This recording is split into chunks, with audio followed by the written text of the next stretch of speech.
I did a little bit of research a few years ago on Da Vinci, and Da Vinci said that in order to produce the best depth in a painting, the shadow on the ground would be as long as your subject is tall. That's his way of telling us to consider 45-degree lighting.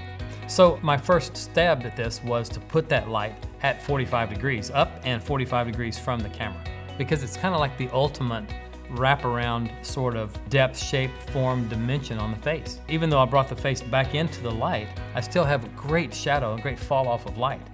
And then we control the density of the shadow, certainly with what we do with the reflectors. But for position of that light, my beginning stroke is to put that at a 45. And it's just almost always a pretty good place to start. And sometimes you'll leave it there. If people have deep set eyes, you might drop it down a little bit lower. So basically, it's a pretty simple shot. It's one light, a roll of paper, her positioned at a 45 to that light, and then two 4x8s that are taped together in the center that are just hinged as a V. One side black, one side white. And that's it. That was a pretty simple setup.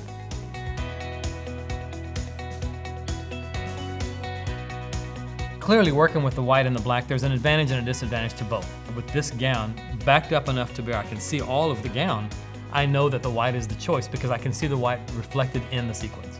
But I also wanted to come in close too on that face and then bringing in the black, which just takes light away from that and gives me a negative fill, and it just gives me a little bit more drama. So I can quickly go from one to the other without having to change my setup at all. It's just moving out the white, putting the black in place. You know, for this shot, this model is so great, and I wanted her face to be open. And what I mean by open, I want her face to be more in the light than out of the light.